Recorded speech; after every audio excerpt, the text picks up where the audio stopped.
Coucou, moi c'est Sonia, la petite bordelaise que vous avez découvert dans Mario au premier regard. Eh bien me voilà à Paris avec Sam Zira pour un petit interview pour tout découvrir de mon aventure. Bon, comment ça va, Sonia? Eh bien écoute, ça va très bien. Je suis ravie d'être là avec toi. Eh ben moi aussi, et j'espère que vous êtes ravis d'être aujourd'hui avec nous, vous aussi à la maison, que vous soyez derrière votre smartphone ou votre tablette. Et moi, je vais mettre mon chrono, parce que comme je te disais en off, je papote. Et après, Ghislain, mon monteur qui est basé à Bordeaux d'ailleurs, il me dit « Sam, tu m'envoies 50 minutes de Arrête rush !» de parler, Ça va pas le Sam. faire. Donc, ne grappillons du temps, grappillons Allez, des vas-y, vite. Mais non, je plaisante. On n'est pas pressé, bien évidemment. Sonia, alors, toi, tu as été mariée, tu as été la femme de Maxime. Vous étiez compatible à 83%. Vous n'êtes plus ensemble, ça on le sait aujourd'hui, mais tu vas pouvoir nous expliquer à ma communauté et moi-même dans quelques instants pourquoi. Nous donner toutes les réponses. J'ai plein de questions parce que ça fait polémique votre couple. Ah bon, tant que ça? Ah bah oui, tu vas voir. Il y a même des personnalités qui ont réagi, tu vas voir. Est-ce que tu savais que les internautes te comparaient à cette actrice? Oui, à Emma. Qui joue le rôle d'Emma, qui s'appelle Anne-Elisabeth Blateau. C'est l'actrice de Scène de ménage. Écoute, j'en suis ravie, moi, de cette comparaison. Je la trouve trop mignonne. Et puis, ça m'étonne pas parce que je m'identifie un petit peu à elle, tu vois, bricoleuse dans le couple, un petit peu bout en train, toujours énergique. C'est elle un petit peu qui porte son homme aussi, qui porte la culotte. En plus, elle a toujours un peu des headbands comme je mets, moi, quand je me lève et que je me peigne pas. Donc, ça te parle? Ça me parle et je trouve ça trop mignon. Ok, avant qu'on parle de mariée au premier regard, oui. Sonia, j'aimerais qu'on s'intéresse à toi, avec ma communauté, que tu nous expliques un petit peu qui tu es, d'où tu viens, qu'est-ce que tu fais dans la vie, ton parcours quoi. Bien, mon parcours, comme j'ai dit, moi j'ai 28, remarque 29, maintenant ça avance. Et moi je suis aide-soignante à l'hôpital. Et donc petite à Genèse qui est partie vivre sur Bordeaux il y a 9 ans maintenant. Et quand j'ai vu cette petite expérience qui se présentait à moi à la télé, j'ai regardé les 2 premières saisons. Et je me suis dit, tiens, si la 3e saison, elle se fait dans le sud-ouest, je m'inscris. Pas loupé. Chose que tu as faite. Chose que j'ai faite, et en plus, le casting a paru 15 jours après que j'ai dit ça à mes copines, quoi. Ah oui, d'accord. Ah oui, donc j'ai dit, c'est un signe, fonce. Et comment ça se passe, les étapes de casting? Est-ce que tu es confronté à plusieurs rendez-vous? Qu'est-ce que tu dois dire? Qu'est-ce que tu dois faire? Alors pendant des mois, en fait, il n'y a rien où tu dois absolument dire ça ou faire ça. C'est tout est naturel. Mais tu commences par, tout part d'un mail, en fait, où tu envoies un mail comme quoi tu as envie de faire cette émission et quelles sont tes motivations. Et après, on te recontacte et de là se mettent en place des rendez-vous téléphoniques. Beaucoup de questions où il faut répondre de manière le plus sincère, hein, si tu as envie derrière que l'aventure, en fait, se passe au mieux. Après, c'est des ateliers où tu vas te livrer à des tests. Tu vas voir beaucoup d'experts, de psychologues. Et après, les taux commencent à se fermer parce qu'à la base, on était 700 ou 800 filles. Et puis au final, au fil des ateliers, on était 6. Donc ça dure des mois. Est-ce qu'on peut lever le voile sur une séquence qui m'a fait me poser pas mal de questions? C'est la séquence des phéromones, tu sais, quand vous devez être pendant 3 jours avec un t-shirt, oui. C'est ça, de quelqu'un d'autre. Et même toi, en tant que participante, tu dois porter un de tes vêtements sans parfum, sans rien, pour l'imprégner de ton odeur, c'est ça? Exactement. Tu peux nous expliquer? En fait, on nous fournit un t-shirt et il faut le porter pendant 3 jours et 3 nuits. Enfin, surtout les nuits en fait. Mais moi, comme je travaille de nuit, je le portais la journée en fait, du coup tout était bafoué. Mais tu dois le porter donc sans déo, sans parfum, sinon c'est de la triche forcément. Après tu t'attaches à un parfum et non à l'odeur corporelle de la personne. Et après tu le remets dans sa petite poche et tu le ramènes le jour des ateliers. Et donc les garçons vont sentir ceux des filles et nous ceux des garçons. Et c'est vraiment tu as des coups de cœur pour certains t-shirts. Je te promets, il y a des odeurs où tu te dis oula. Mais genre, tu sens la transpiration et tout parfois. Ah oui, ouais. Et puis alors moi, en plus, on l'a pas vu, mais on rigolait parce que certes, j'ai senti, tu vois, sous les bras et là, mais j'ai dit aux filles, sentez le t-shirt là aussi parce que ça traîne ailleurs, donc... Merde. Et t'arrives à déceler des choses du tempérament d'une personnalité avec les odeurs d'un t-shirt? Alors, tempérament, pas forcément, mais tu sais, peut-être des habitudes, ou s'il se douche le soir, tu vois, avant d'aller au lit, et il y en a certains, par exemple, on s'est dit, lui, il a dû sortir tout le week-end, parce que, tu sais, ça sentait un peu la fête, tu vois, et l'alcool quand tu reviens de boîte. Et que mélange de clopes, de soirée. Coup de foudre. Avant qu'on revienne plus en détail sur ton aventure, sur ton expérience, avec Maxime dans Mario au premier regard, j'ai lu et puis j'ai vu aussi en regardant attentivement les épisodes que tu avais vécu une relation amoureuse assez douloureuse dans le passé qui t'a conduite apparemment à participer à cette émission. Exactement, en fait, quand j'avais 23 ans, je me suis mis avec une personne qui avait quasiment 40 ans. Ça a été un petit peu un coup de foudre, hein. Il a carrément divorcé au bout de 3 mois avec sa femme avec qui il était depuis 10 ans. Et l'on s'est mis ensemble. Alors ça, l'âge, c'est vraiment pas quelque chose qui me freine. Au contraire, tu vois, ayant un papa qui n'est pas été présent, je pense que je cherche envers un homme quelqu'un de mature, tu vois, et qui va vraiment m'aimer pour ce que je suis. Et cette aventure a été douloureuse, enfin cette histoire d'amour a été douloureuse parce que cette personne était quand même quelqu'un qui est toujours en train de tromper ses compagnes. Et en fait, je me suis aperçue que depuis 1 an, il avait une double vie. Donc, tu t'en as aperçu comment? Je m'en suis aperçue parce qu'il devenait de plus en plus distant. Donc, je ne suis pas bête non plus. À un moment donné, quand tu n'as plus de contact avec ton homme. Toujours un truc à faire. Toujours un truc à faire, comme il avait son propre garage, forcément des heures pas possibles. Et puis je me suis aperçue qu'il y avait un téléphone caché au garage, qu'il y avait un double fond dans le sac de sport, enfin que des choses comme ça. Ah mais ça va loin là. Ça va très loin, ça devient pervers. Jusqu'à traîner ses affaires de foot dans un fossé pour me faire croire qu'on est allé à l'entraînement en fait. Donc si tu veux, forcément, quand tu vis tout ça dans une relation où toi tu t'es vraiment impliqué, où tu as quand même élevé... 3 enfants pendant 2 ans alors que j'avais 23 ans, forcément tu es déçu et tu as du mal à faire confiance par la suite. Tu te dis, et tu deviens, oui, oppressante en fait et pas, je dirais pas hystérique, mais un petit peu quand même parano, où tu te dis à chaque fois, est-ce que la personne me dit vraiment la vérité? Est-ce qu'il est sincère? Est-ce qu'il est vraiment à l'endroit qu'il vient de me dire? Et en fait, cette expérience a fait que ça m'a fait quand même ressortir grandi, tu vois, et plus battante en fait. Et là, justement, quand cette expérience est offerte à moi, j'ai dit, Sonia, de toi-même, tu n'arrives pas à trouver une personne qui te correspond ou qui est sincère. Donc, fie-toi peut-être à des experts pour t'aider. Alors, tu vas nous expliquer à quel moment tu as changé physiquement, parce qu'il y a une véritable métamorphose que tu as opérée au niveau physique. Oui. Je te montre cette photo et j'aimerais que spontanément, vous la voyez aussi à la maison, j'aimerais que spontanément tu nous expliques ce que tu vois et qu'est-ce qui émane de cette photo quand tu la regardes. Ce qui est incroyable, tu vois, c'est qu'on me voit bien costaud et avec 17 kilos de plus, mais par contre, tu vois, toujours le sourire en train de faire l'andouille. Et pourtant, au fond de moi, je n'étais vraiment pas à l'aise. C'est-à-dire que pendant ces 2 années où je me suis lancée à fond dans notre relation, eh bien, je me suis oubliée à moi. J'étais à la maison, tu vois, bon, je faisais toujours mes études d'infirmière, mais je me suis tellement démenée pour les autres que je me suis oubliée à moi et je me suis laissée aller. Et j'ai grossi et bien comme il faut. Et quand on s'est quitté, tu vois, plutôt qu'être comme beaucoup de personnes, eh ben, c'est humain, hein, dépression, pas bien, au fond du seau à manger une poche de chocolat, tu vois, devant la télé.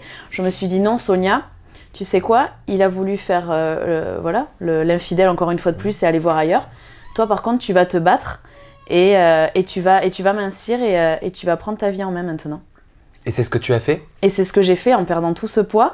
Mais tu vois, même au jour d'aujourd'hui, je me sens pas encore à l'aise, hein. En fait, je me vois encore avec le poids d'avant. C'est-à-dire, je vais encore aller acheter des t-shirts en L et revenir 3 jours après dans le magasin, les ramener ou les vendre sur un site internet 15 jours après. Parce que non, mince, il n'y a plus ce poids. Donc ça veut dire que ton cerveau n'a pas imprimé ta nouvelle image? Mon cerveau n'a pas totalement imprégné, je pense, la nouvelle image parce que tu vois, de moi-même, je suis tellement épicurienne et gourmande que je me force à aller courir tous les jours et ça devient un peu de la parano également à me dire non, je vais regrossir, il faut absolument que j'aille courir. Après, j'y prends du plaisir aussi, hein. Mais j'ai toujours peur de cette image encore de la petite grosse. Et je suis toujours complexée de toute manière par certaines choses. Donc justement, Sonia, en parlant de physique, j'aimerais te faire réagir. Parce que je ne sais pas si tu as vu, mais les téléspectateurs ont été en colère contre le programme, ont attaqué le programme Marié au premier regard de grossophobie, de physicophobie. Et juste après, il y avait La robe de ma vie qui était diffusée, pareil avec des histoires similaires d'une jeune fille qui allait se marier et la maman faisait des critiques par rapport à son poids, par rapport à son physique, et ça auprès des téléspectateurs, c'est assez mal passé. Donc moi, je voulais te reparler de ce qu'avait dit Maxime te concernant. Il a dit notamment « J'ai du mal avec les filles qui sont petites, je fais abstraction du physique », phrase qu'il a pas mal répétée. En fait, tu fais que manger. Toi qui dans ton passé a eu des soucis par rapport à ton poids, par rapport à ton image, comment est-ce que tu as vécu ces phrases-là qui ont été prononcées? Ces phrases-là de Maxime sont très, très blessantes parce que forcément, comme tu dis, par mon passé, déjà, j'étais complexée. Je le suis encore. Et forcément, quand tu entends déjà que je suis petite, ben, je peux rien y faire. Hein, à part mettre des talons et en plus être mal à l'aise et marcher comme sur des œufs, tu vois. Mais après, c'est vrai que c'est très blessant parce que pour une femme, déjà, le poids, ça nous tient vraiment à cœur. Et quand on t'attaque sur ça, c'est vraiment pas très agréable. Alors oui, à la télé, on voit des filles qui sont super bien fichues et qui nous font toutes rêver. Mais le problème, c'est qu'on entend tellement parler de ces filles qu'on a envie de s'identifier et être pareil. Et du coup, on se perd à nous-mêmes. Moi, ce que j'ai envie de dire, c'est que oui, on est complexé, des fois on n'est pas bien. Mais il faut vraiment faire tout pour être heureuse. Et tant que l'on est bien dans sa peau, il faut vraiment se lâcher, profiter et faire abstraction de certaines critiques comme ça. Parce que si j'écoutais ces critiques au quotidien, mais j'ai plus qu'à me mettre dans mon canapé et plus sortir de chez moi, quoi. Alors qu'il faut être plus forte que ça. Alors, toi, à ton niveau, comment tu l'as pris en regardant la télévision? Est-ce que c'était ce que tu as vécu? Est-ce que c'était ce que tu avais entendu, constaté? Ou est-ce que tu as découvert certaines choses devant ton poste de télé? Quand j'étais devant mon poste de télé, devant l'émission, donc entourée de tous mes amis, oui, effectivement, c'est blessant de l'entendre à la télé que tu es trop petite, tu manges trop, le poids, c'est pas ça non plus. Par contre, c'est vraiment ce que j'avais entendu au cours déjà des tournages hein, avec Maxime. Il m'a déjà fait part que j'étais trop petite, que dans son passé, il avait eu une ex qui était petite et que du coup, il n'avait plus de désir pour elle. C'est des choses qui me blessaient au quotidien. Je n'ai pas été surprise, mais forcément, ça fait toujours mal quand, oui, tu le vois à la télé et que tu sais que des milliers de téléspectateurs vont l'entendre. Il a dit, Maxime, dans une interview, j'avais demandé un type de physique particulier. J'avais beaucoup insisté sur certaines choses auprès des experts. Quand je l'ai vu, je n'ai pas reconnu ces choses en particulier. Moi, mon gros problème, c'est la taille. Quand je l'ai vue sans talons, j'ai vu qu'elle était petite. C'était un problème dans ma précédente relation, ce que tu nous as expliqué. Je ne sais pas pourquoi c'était psychologique. Je savais que ça allait être compliqué entre elle et moi par rapport à ça. Pourquoi, si Maxime avait donné ses critères physiques aux experts, comme il l'explique, comme il le prétend, pourquoi il a été déçu alors? Il a été déçu tout simplement parce que lui, Maxime, déjà, bon, il est grand et lui voulait une fille de minimum 1m70, 1m75. Je pense que tu m'as bien vu, même avec des talons, j'en suis loin. Et moi, tu vois, je repense à un moment en plus où, comme d'hab, j'étais naturelle. C'était le soir où on est rentré de notre mariage, il était 3h du matin et je me rappelle que j'avais la robe qu'il fallait qu'il m'aide à enlever, bien sûr. Hein, et je me rappelle que j'ai enlevé mes talons de bien 7 cm et moi, toute pimpante, toujours à rigoler, je lui dis « Alors là, attention, j'enlève les talons, tu vas pas être déçu !» Et en fait, lui, au fond de lui, il devait se dire « Oh là là, elle est si petite que ça !» Et qu'est-ce que tu penses, Sonia, du fait que ça a été pointé du doigt, montré avec cette insistance-là par la chaîne, par la production? Parce que ça, les téléspectateurs l'ont critiqué. Les téléspectateurs semblaient pas en accord avec ce choix éditorial. Je comprends les téléspectateurs qu'ils aient pu être choqués par ça parce qu'ils savent très bien que ça blesse une femme. Et quand on met le doigt sur quelque chose comme ça pendant des heures et des heures, je comprends que ça choque. Mais effectivement, c'est ce que j'ai vécu après au quotidien parce que j'avais un Maxime qui ne s'ouvrait pas à moi parce qu'il arrêtait pas de dire qu'il avait des barrières et que je n'étais pas son style de fille. Donc c'était la réalité de ce qui se passait au quotidien par contre. Il n'y a pas eu de faux montage ou quoi. C'est vraiment ce que je vivais moi tous les jours quoi. Donc si je comprends bien, Sonia, tu comprends la colère quelque part des téléspectateurs. Exactement, je comprends la colère des téléspectateurs parce qu'ils ont bien vu, je pense que moi j'étais franche, spontanée, bout en train et naturelle.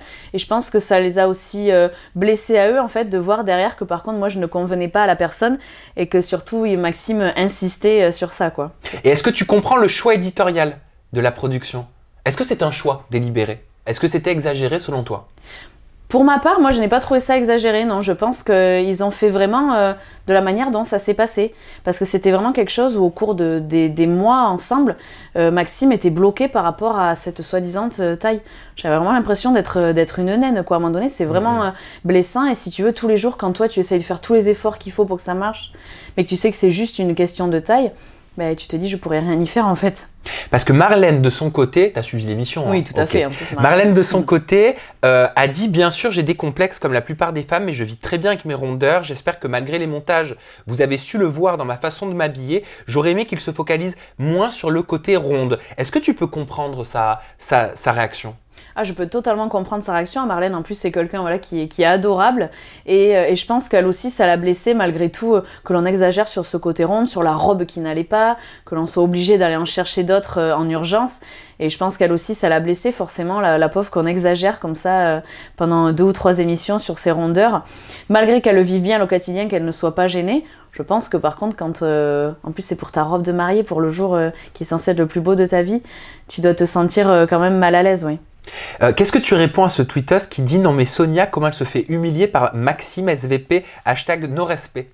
Est-ce que tu as la sensation, toi, d'avoir été humiliée? Est-ce que tu l'as pris comme ça? Alors moi, si tu veux, je ne l'ai pas pris comme de l'humiliation parce que je prends vraiment du recul.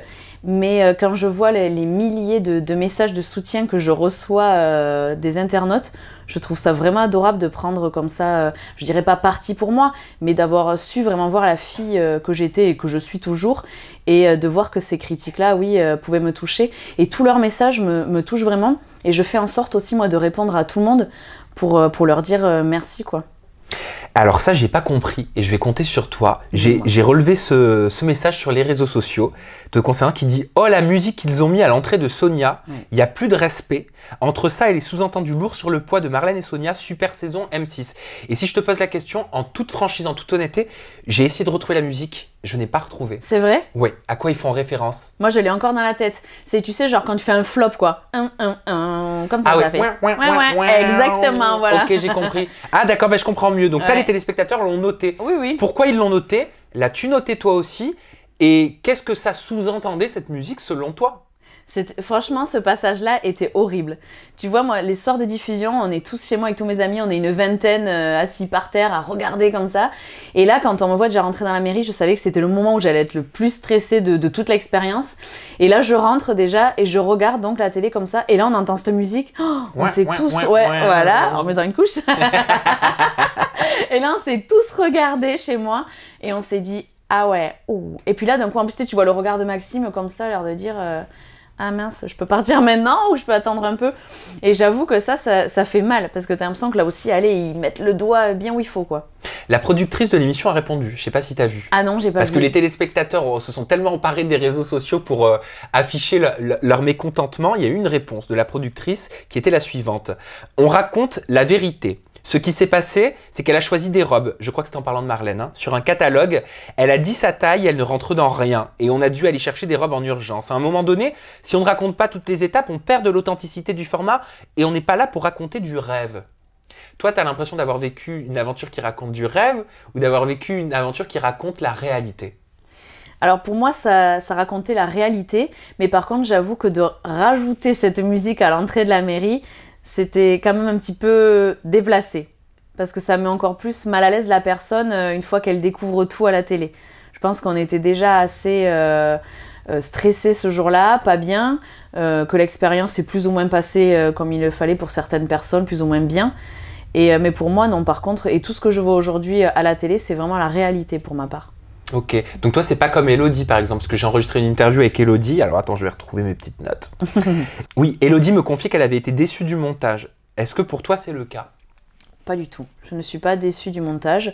Je me retrouve bien à la télé, hein, tu sais, même quand on me voit le matin à 7h, les cheveux comme ça, pas maquillés, il n'y a pas de problème, il n'y a pas d'artifice. Même dans mes dires, dans la manière de Maxime d'être avec moi, tout, je nous retrouve vraiment tous les deux comme on était vraiment. Mais alors qu'est-ce qui fait que certains participants à l'expérience sont déçus du montage, que d'autres trouvent que le montage est respectueux et fidèle à ce qui s'est passé? Qu'est-ce qui crée ces différences d'opinion?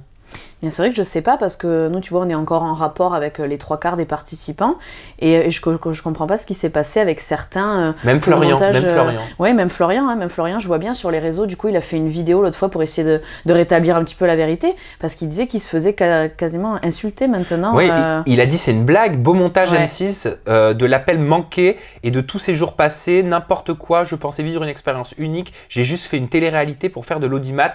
Bravo, j'ai rien vu venir. Ouais, j'avoue, même pour lui, j'étais choquée quand j'ai vu ça, le montage. Puis là aussi, tu te sens humilié par contre.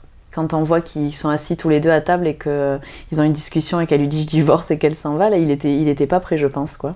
Mmh. Donc là, je veux bien qu'il y ait des montages pour certains qui aient pu être vraiment vexants et humiliants. Mais moi, pour ma part, je t'assure que pas du tout. Bon, bah, c'est le moment. Hein. On peut parler de ton mariage avec Maxime, Oui. de savoir comment ça se passe aujourd'hui, parce que autant il a été assez braqué au départ avec toi, petit à petit, on voit qu'il se laisse un petit peu aller, hein, surtout quand vous êtes en voyage de noces. Exactement. Hein. Et aujourd'hui, alors, quelle décision vous avez prise?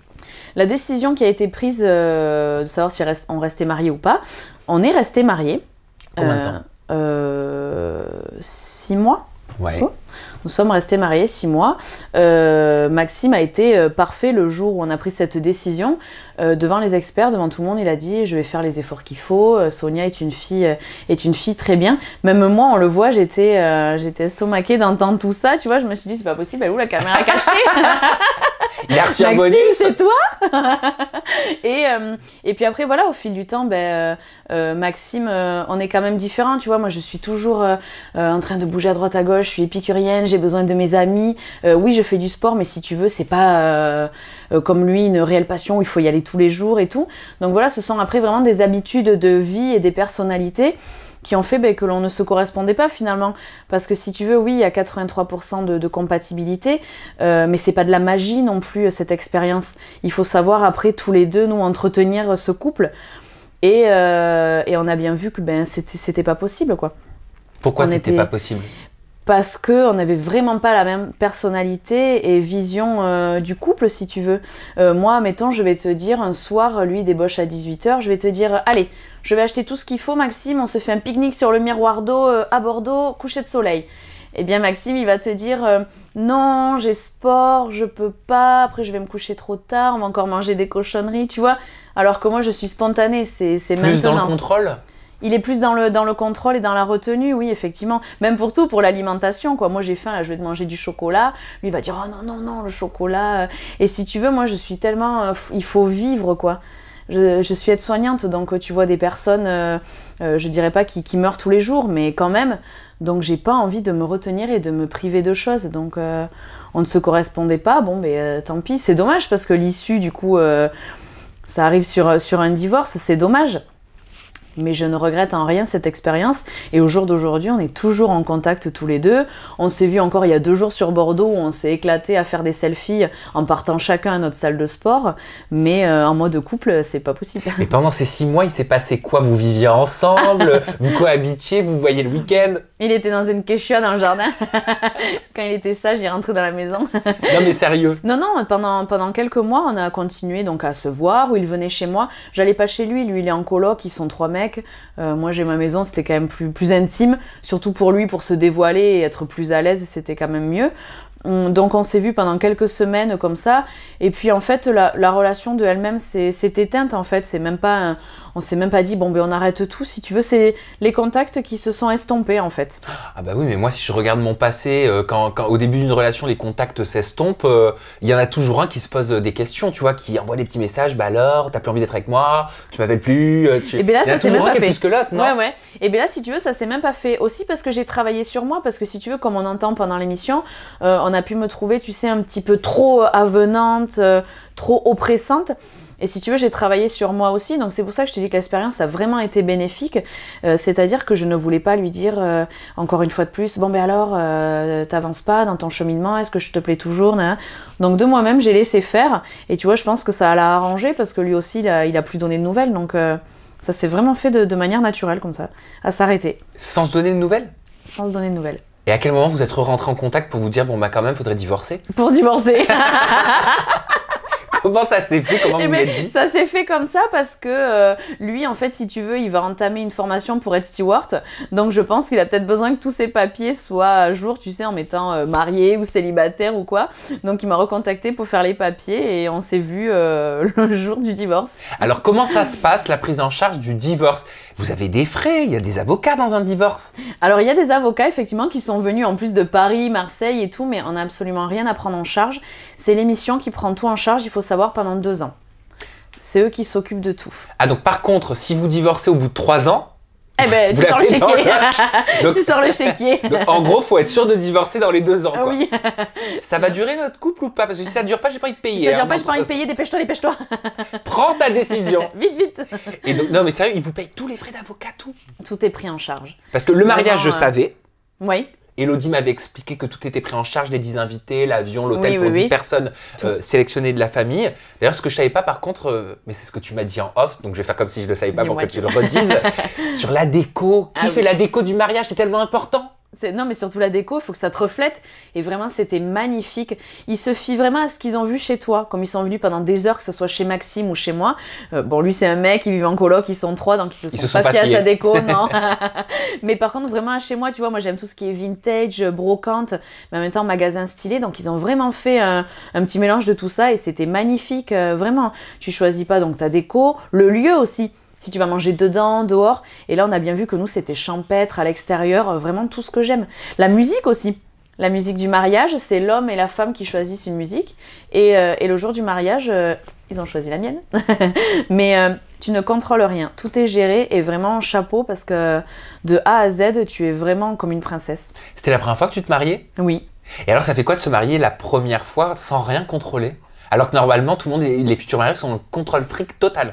Mais c'est hyper excitant et du coup, t'as le stress, mais pas pour la même raison que d'habitude. Là, c'est pas le stress d'oublier mamie à table, tu vois, ou la musique qui va pas passer au moment, le gâteau, est-ce qu'il va arriver à l'heure. Là, c'est le stress que tu ne connais pas la personne. Et moi, j'ai adoré. Oh, c'est horrible. Je te jure, on me dit, tu le refais demain, j'y repars. T'as kiffé? Ah, j'ai adoré. Écoute, tant mieux. Il y a juste devant la mairie que j'ai cru que j'allais m'écrouler sur les marches de stress. Et en plus, il est 40 degrés. Mais moi, j'ai adoré. S'il faudrait faire ça à chaque fois, c'est parfait. Tu te rends compte, quand tu te maries, tu prépares tout pendant 1 an. Ah, mais ça, je suis d'accord. Et à la limite, ils font des crédits, les pauvres. Enfin, non, vraiment, là, parfait. Moi, et de te dire que ton premier mari, au final, tu l'as pas choisi, comment tu le vois, ça?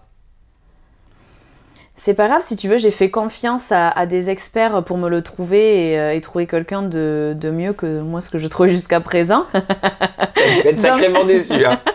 Bah, c'est pas grave, je vais peut-être les rappeler pour voir s'ils peuvent pas refaire quelque chose. Vous faites une saison 4?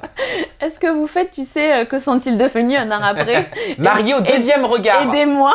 On essaie à nouveau. C'est ça. Ou alors ils me donnent un catalogue avant. Ouais. Et je ne choisis pas la robe. Je choisis d'abord le mari sur 10, tu vois. Exactement. J'envoie 10 et je choisis. Ou alors tu dois faire avec les anciens des précédentes saisons, tu vois, qui n'ont pas trouvé leur bonheur. Ah oui. Un all-star. Ah bah alors là, ça fait vraiment les désespérés se retrouvent, quoi.